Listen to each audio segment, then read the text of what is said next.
Salva de palmas pro Halo. Agora, salva de palmas para Russell. Não, é claro que ele se envolveu no acidente, teve tudo isso, não foi por querer, né? A gente viu as imagens aqui. E a atitude dele, na hora que aconteceu o acidente, ele viu o acidente, né? Passou na frente dele. Quer dizer, mais ou menos, porque ele estava também... Passou por cima dele. Mas ele entendeu a gravidade do acidente, ele para o carro, ele sai correndo do carro para ver como é que o piloto estava.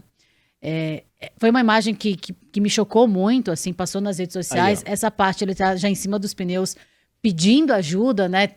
Trazendo o pessoal de ajuda. E eles já informando também que o Joe estava bem, estava consciente, então estava tudo certo. E as imagens demoraram muito para vir para a TV, né? A FIA demorou para passar alguma resposta para quem estava fazendo. Eu imagino para vocês. Que é padrão. Fazendo Fórmula 1. Tem que ter uma certeza absoluta para depois passar uma imagem. Eles esperam ter a certeza absoluta que o piloto está bem, porque se fosse um acidente mais grave, um acidente, Deus me livre guarde, um acidente fatal, eles não mostram as imagens ali. Inclusive, eles pediam para as pessoas na arquibancada não... Né, e não funcionou muito bem esse pedido. Exato. Para não bater foto, para não ficar filmando enquanto eles estavam retirando o carro. Mas eu queria falar do Russell o seguinte, ele largou o carro, ele foi ver como é que o Joe tava, né, ele saiu, tentou pedir ajuda, né, agitou ali para pedir o socorro. Depois disso, aparece uma imagem do Russell no box. Não, primeiro no carro dele. Ele volta pro carro. Isso. Aí ele sai do carro, aparece no box, sai do box correndo. Pega uma condução E quando chega já na metade do caminho, já não consegue mais chegar até o carro, porque o carro estava no caminhão. Bom, resumindo essa saga de Russell nesse final de semana, eu queria saber agora das regras e a gente explicar um pouquinho o que aconteceu, o que poderia ou não acontecer com o Russell. Muita gente falou assim, nossa, mas foi um pneu que estragou, foi alguma coisa. Ele poderia ter saído do carro, voltar, ligar o carro, se é que dá pra ligar assim fácil, ligar o carro e voltar pra prova, por exemplo, parar num box, trocar o pneu e continuar, ele perdeu a chance ou não? Não tinha nem chance disso acontecer.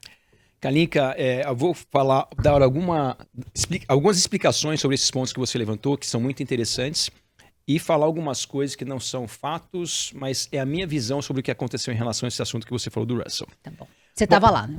Não estava, mas estava assistindo. Tá. Bom, vamos lá. Primeiro de tudo, tem algumas coisas que são interessantes pontuar.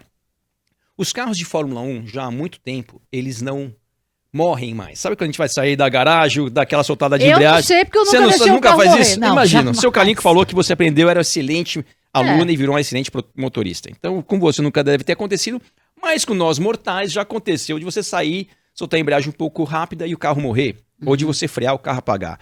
A Fórmula 1 há muito tempo não tem mais esse tipo de situação, porque a Fórmula 1 tem um sistema que é o seguinte, quando o motor vai estar numa situação que ele pode morrer ou apagar, a eletrônica do carro faz com que o motor vá para ponto morto, que o carro vá para ponto morto, melhor dizendo. Então o carro não morre. Se você soltar a embreagem muito rápido, ele não morre. Eu fiz assim porque a embreagem de Fórmula 1 é na mão.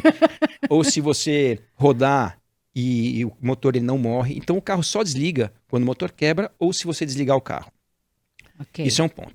Outro ponto é o seguinte, lá atrás, antes da era híbrida da Fórmula 1, você só tinha como ligar um carro de Fórmula 1 com um auxílio externo. Você engata uma ferramenta, uma máquina, e aquilo lá faz girar o motor e o motor liga. Ou seja, um carro de Fórmula 1 não tem motor de arranque para você ligar. Ligar na chave. Esse eu conheço. Esse você conhece. Esse eu sei. Só que da era híbrida para cá, que esse auxílio externo para você ligar o carro ainda existe, porém, com o motor elétrico que todos os carros têm hoje, você consegue ligar o carro de Fórmula 1 com o auxílio desse motor elétrico, que os carros hoje têm as unidades de potência, né, que é formado por um motor a combustão, o motor elétrico, a bateria, o turbo e tudo mais. Então hoje você consegue ligar o carro sem esse auxílio externo. Só que, Kalinka, isso é uma coisa tão rara de acontecer. Por quê? O carro não morre quando o piloto está andando, o motor não apaga, a não ser que quebre. Então o cara nunca vai estar naquela situação, desliga o carro, agora liga que eu vou começar a andar de novo. Então ele não tem experiência de ligar o carro. O cara às vezes nem sabe como é que liga o carro. A gente teve uma situação no passado, no Grande Prêmio do Bahrein, Sérgio Pérez, o carro dele apagou, primeira corrida na Red Bull, e a equipe conseguiu auxiliar ele, olha, aperta aqui, agora a chave pra cá, não sei o que pra lá, tal, e ele conseguiu dar a partida no carro. O que aconteceu com o Russell, eu acho? Ele foi lá, desligou o carro para ver o que aconteceu com o Joe. É uma atitude muito legal, a gente até falou algumas vezes, o Ayrton Senna fez isso no passado, é uma coisa comum nesse esporte. Aí ele volta pro carro, Eu acho que ele não sabe como é que liga o carro. Aí as pessoas podem perguntar, tá, mas por que ele foi pro box nesse momento? A comunicação que o piloto tem com o box quando ele está dentro do carro é por rádio. E quando um piloto num carro de Fórmula 1 entra dentro do carro para você conectar o rádio, você não consegue. Você não consegue conectar o rádio você mesmo, você não consegue colocar o cinto de segurança, ou seja, você tem que ter uma outra pessoa para fazer tudo isso. Então acho que o Russell não conseguiu um contato com a equipe pelo rádio, porque ele não deve ter conseguido conectar o rádio dele no carro. Correu até o box, estava perto, vou lá perguntar ao vivo. Quando perguntou e voltou, o resgate já tinha colocado o carro dele no caminhão plataforma e dali para frente ele já não podia voltar para a corrida. Na verdade, eu acho que ele já não podia voltar e por outros motivos também. Porque mesmo que ele tivesse conseguido ligar o carro, a hora que ele voltou pro carro, ele estava sem cinto. Você não pode... 200 metros, Max Wilson. Não, Você também ia pegar no pé do menino. Na verdade, iam ser 5 km e pouco, porque ele não pode voltar na contramão pro box. Você não pode andar sem cinto. Você não pode andar sem encosto de cabeça, que ele também não consegue colocar sozinho. Então, a coisa tá ficando difícil, realmente. o Russell realmente deu uma falta de sorte muito grande, principalmente porque logo no grande prêmio dele, local, e na primeira etapa do ano que a Mercedes está de fato muito competitiva, ele quebrou aquela sequência que, na minha opinião, foi você que secou ele. Você tem, ó, chega a máscara do Mickey aí perto de você, coitado. Mas Mercedes já respingou nele. E aí ele ficou de fora, e ali foi uma atitude, eu acho que de desespero para tentar voltar para a corrida, mas infelizmente para ele isso não aconteceu. Boas essas informações, né, de não só de ligar o carro, mas da questão do cinto, de ter que se paramentar inteiro para conseguir continuar na prova, né? Porque ele deu uma declaração depois e falou, poxa, eu poderia ter continuado pelo carro. Sim. Né? Mas quando eu voltei, já tinham levado, já tava no caminhão.